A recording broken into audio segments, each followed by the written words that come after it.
light them with my word. Pakan na to ang tanan.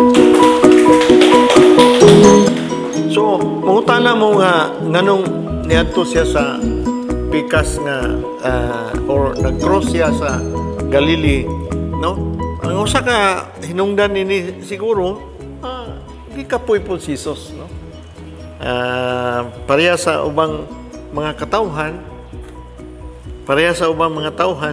gikapoy po siya, no?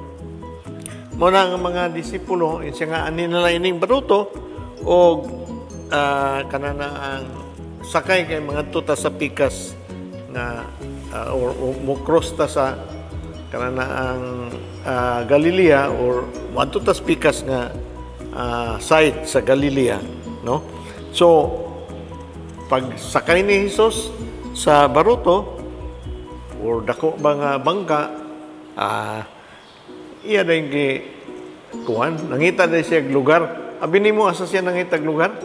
Dito sa diri si Jesus naghigda. Kaya nga naman, kung naay dagko nga balon nga dili siya mapisikan, nangita siya yung lugar, no? Dito siya na tulog. So wala magpaybalupod nga kanana ang kinsa tong mga uban sa barko o sa baruto o sa bangka kay naman po naguban nilang laing bangka nagsunod, no? So in verse 37, a violent squall came up and waves were breaking over the boat so that it was already filling up. Jesus was in the stern, asleep. Una question. Napaday unlan de, no? Stern kuno ni siya, stern. Sa kwant pa ni, sa in English pa ni stern. So, na unya, yung siya nga, unya, nagbagyo. Mikusog ang hangin tungod sa kadagko sa balod. Gisudlag tubig, nasudlag ay tubig na iyang kuhan, iyang sani, bangka or baruto. Si Jesus dito sa luyo sa mga ulin natulog nga nagunlan kuno siya. And then they woke him up and said to him, "Teacher, do you not care that we are perishing?" Gipukaw nila si Jesus, no? Hingina nila magtutudlo. Dili ka ba manumbaling nga malunod ta? O, tanawang yang inistorya. Dili ba ka manumbaling, kung sa English pa, "Teacher, do you not care that we are drowning or perishing?"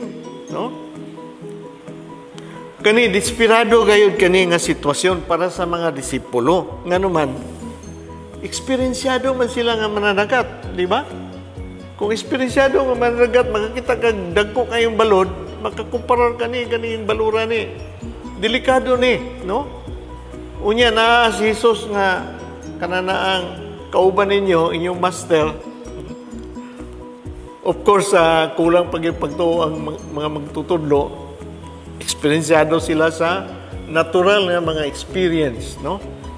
Eksperyensyado sila sa ilang kinabuhi as mananagat. Nakita nila nga, delikado ni. Pukaon yun nato si Jesus. Muna yung siya nga, dili ba ka manumbaling nga malunod ta? Kani mas grabe ni kang Marcos, no? Makita nato sa kananaang synoptic gospel katong pareha-pareha nga gospel inani kang Mateo, no? Kay Marcos man kang Mateo sa verse 8 to 25, no? Chapter 8 to 25, verse 25. Ang iyang gisgutan diri, ang iyang gistorya, "Lord, save us, we are perishing." Lord, salbaha kami kay kita or kita tanan malunod, no? So dili kayo dili kayo kanang ang hait nga pagkaistorya. Sa kang Lucas pod kapitulo 8 bersikulo 24. Teacher, we are perishing. Magtutudlo or master, malunod na ta, no? So dili pa rin kang Marcos karon. Ingon siya nga, magtutudlo. Dili ka manumbaling. Nga malunod ta. Murag isog nga pag-istorya, no? So, makita nimo nga, ang ilang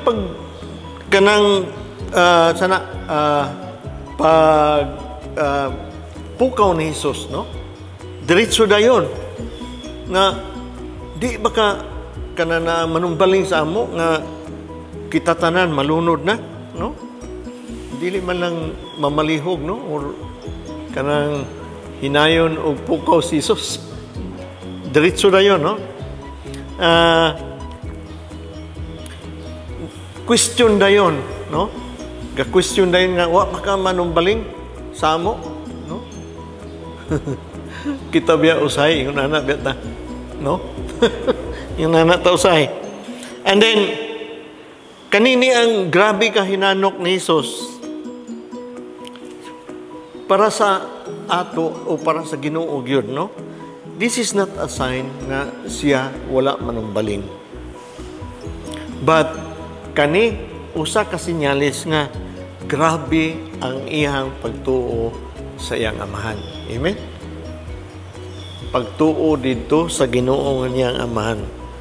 But ang iyang pagtuo, he expressed it with deep sleep. No? Hinanok nga pagkatulog. Sa inyo kana matulog mo magabi.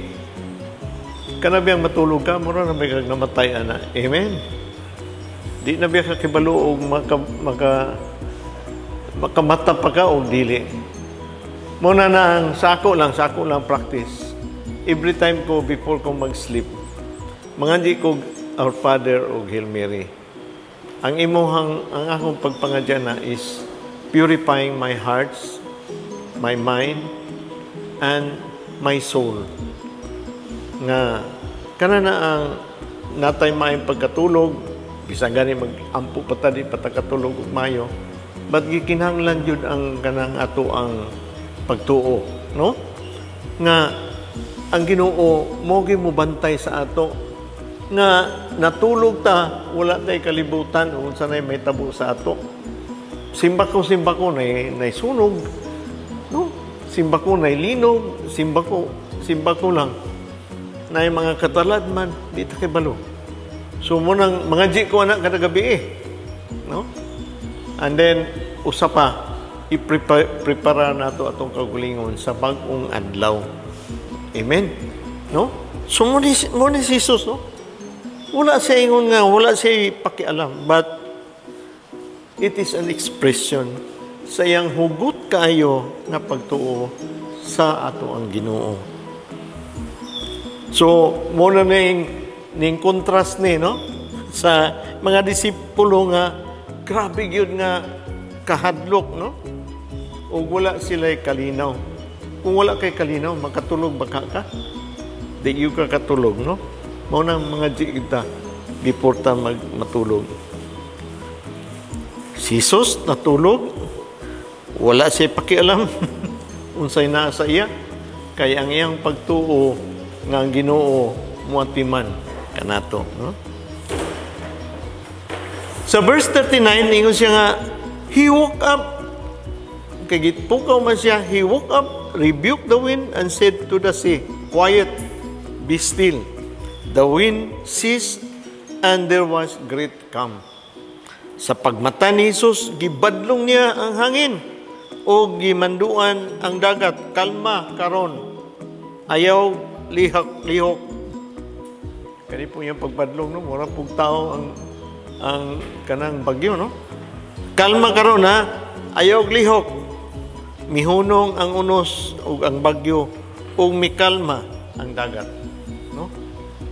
Muna na ang kani nga milagro nagpakita sa otoridad ug gahom ni Jesus over diha sa kanang ato ang nature, no? Sa may nature sa Bisaya ging nature kinaiyahan, no?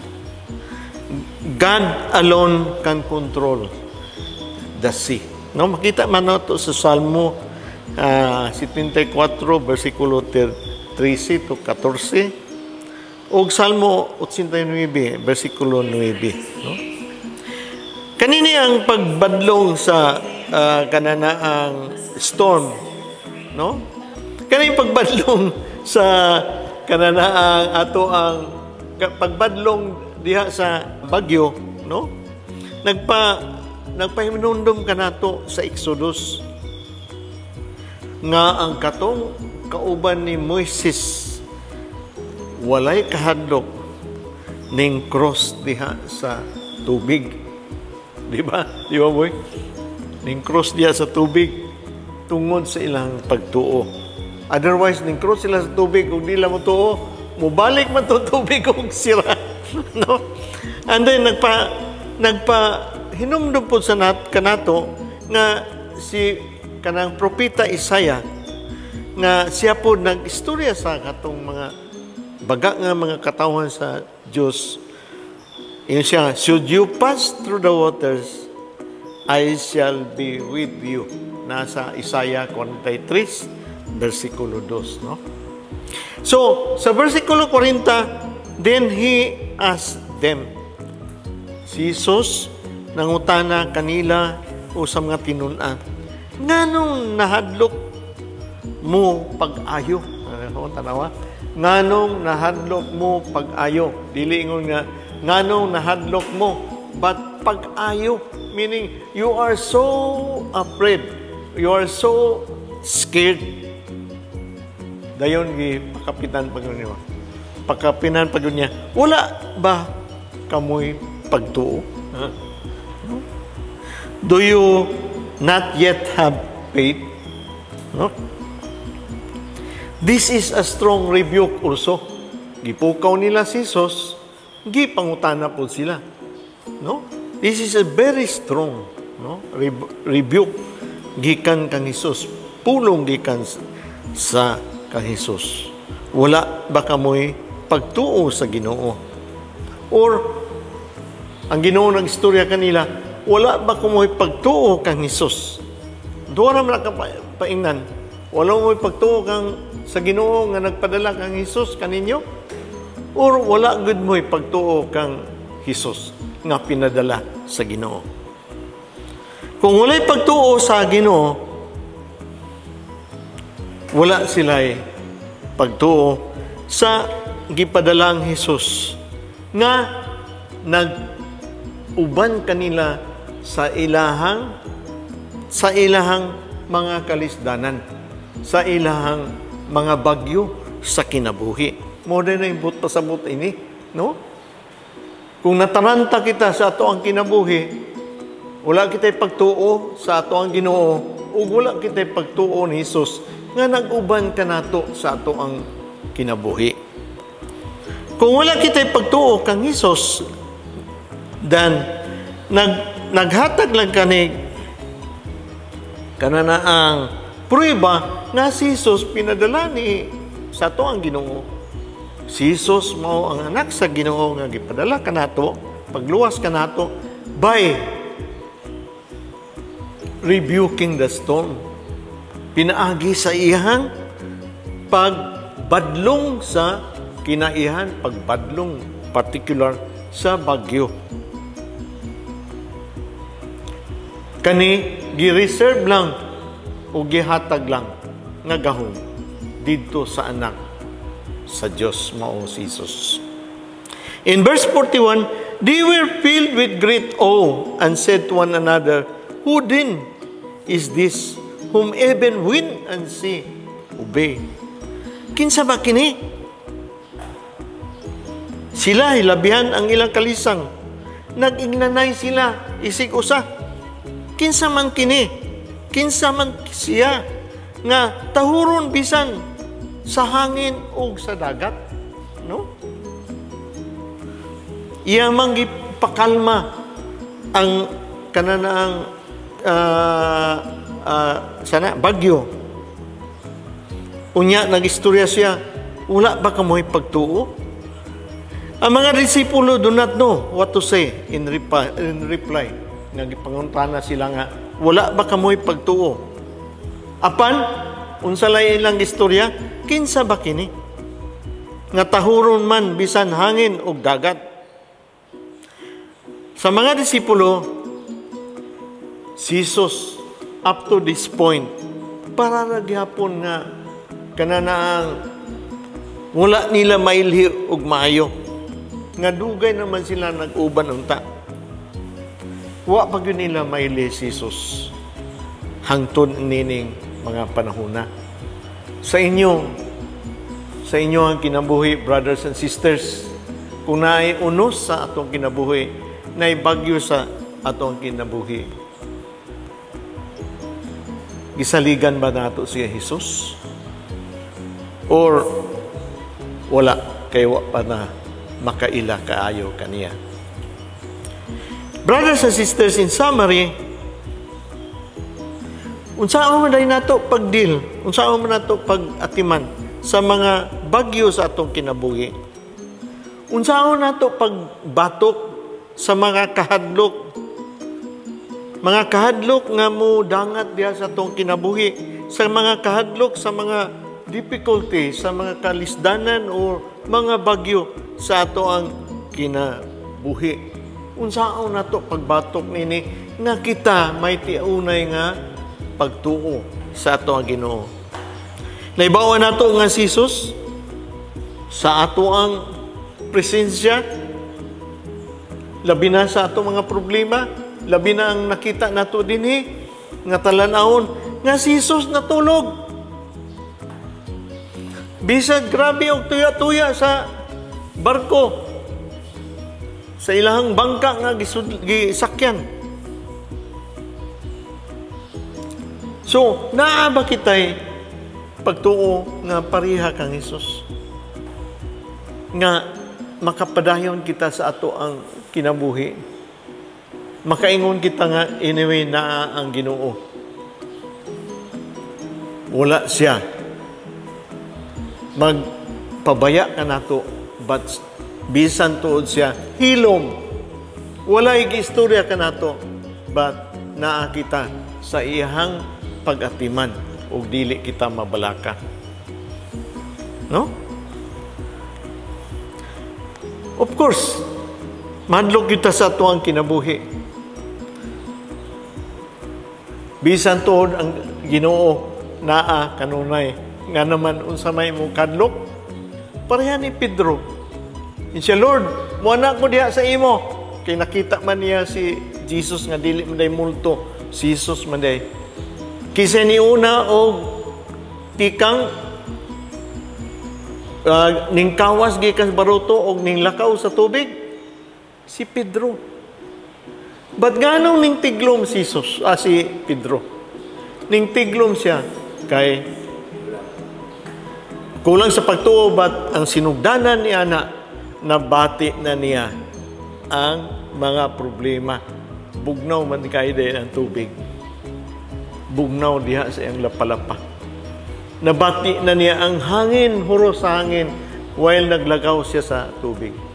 Nabati niya ang pagduyan-duyan sa kanang dagat nga naglakaw siya. No? Kaya nga naman, kung maglakaw kita sa ato ang kinabuhi, tiha sa ato ang mga tiliwala sa ato mga problema, dili man ingon nga ang Ginoo nagbantay ka nato nga kita po di na nato mabati ang resulta sa problema. Amen? Ang resulta sa ato ang kuyaw, kapiligro, makita gyapon nato ang resulta sa ato ang gibati nga mga problema. Naa gihapon ang kakuyaw. Naa gihapon makita nato o madungog nato ang tingog sa kakuyaw, ang tayog sa kakuyaw, ug uban nga epekto sa kuyaw. Para ni Pedro, unsay nahitabo ning tiglom siya. Kay tungod sa kakuyaw, napokus ang iyang una-una dito sa kakuyaw ug wala dito kang Jesus nga nagtawag kaniya. Mao gyapon ini. No?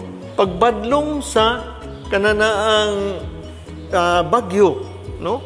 Mao gyapon, no?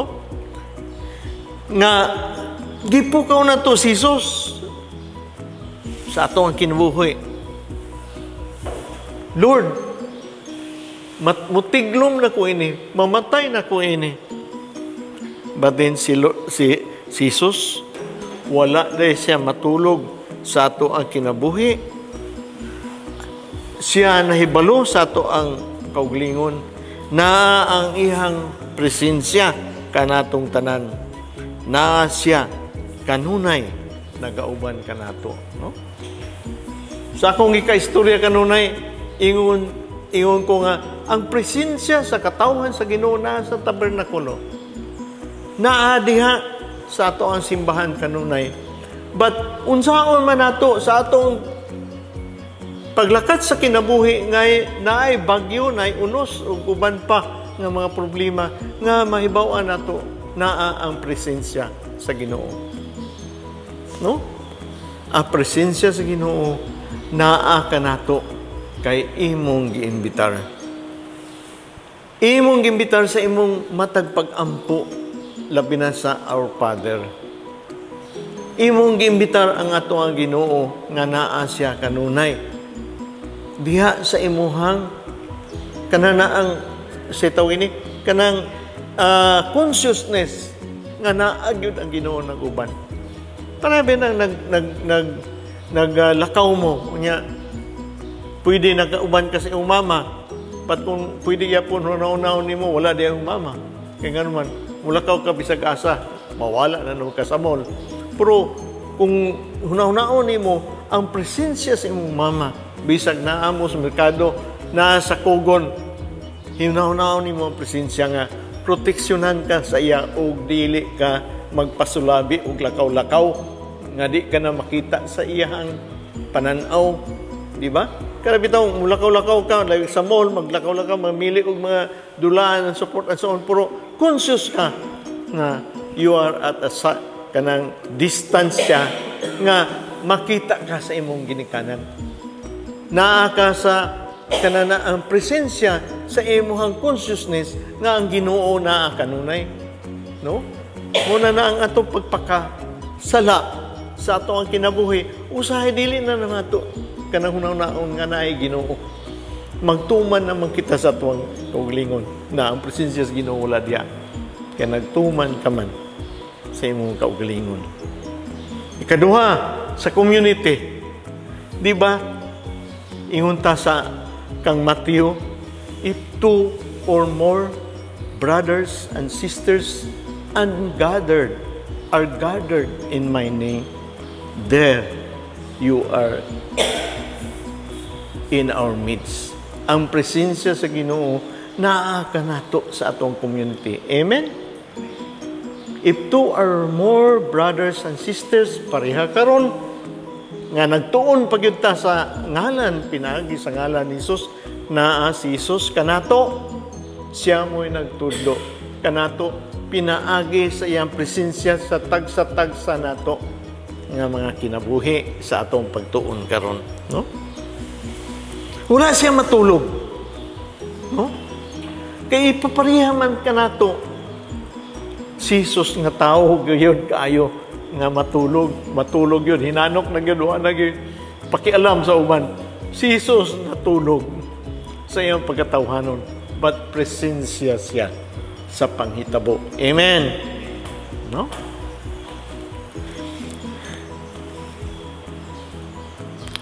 Muna kanunay siyang pangutanan nato sa atong prayer time, why are you afraid?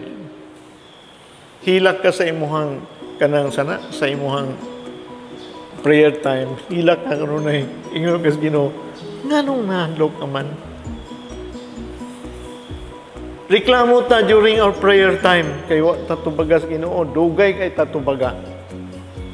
Ang atong pagtuo nga, dugay tatubaga, but ang Ginoo, gaistorya ka nato, kadali lang. Peace ka lang, ayaw sa pagdali-dali. No? Pamalandong sa, but grabe na yun nato ka. So, Lord, di yun ka mo tubag, di ligi ko muhatag sa akong gipangayo. But ang Ginoo kanunay mo istorya sa nato, why are you afraid? Have you no faith? Wala ba kayo pagtuo? So muna sa brothers and sisters, kung naa kuno pa ni Kristo biha sa atong bunyag. Sa second reading, iyon siya, no? In 2 Corinthians chapter 5, verse 17, sa atong second reading, si Pablo nagaingon. So, whoever is in Christ is a new creation. The old things have passed away. Behold, new things have come.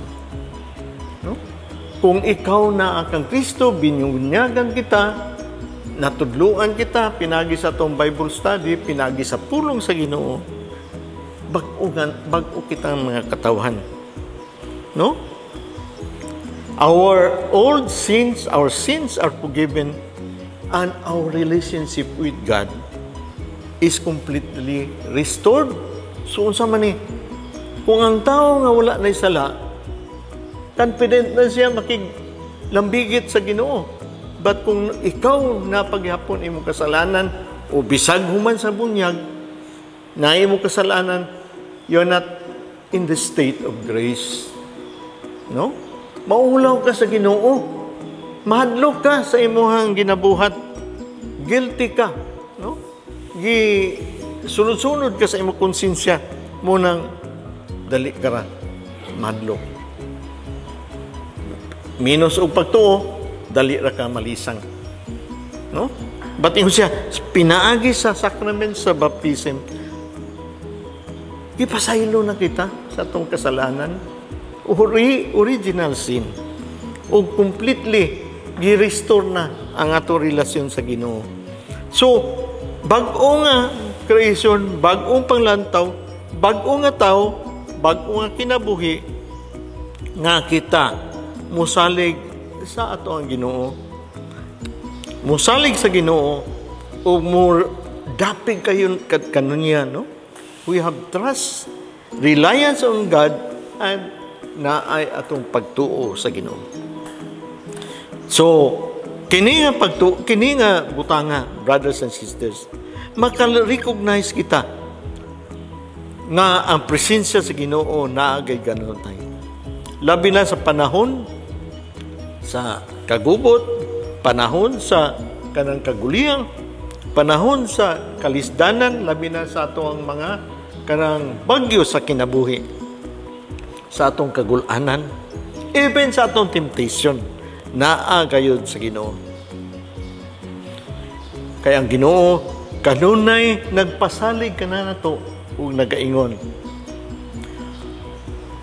ako kini ayaw ug kahadlok. Salamat kayo mga kaigsunan ug may buntag kaninyong tanan. Sa ngalan sa Amahan, sa Anak, sa Espiritu Santo, light them with my word. Pakpakan nato ang tanan.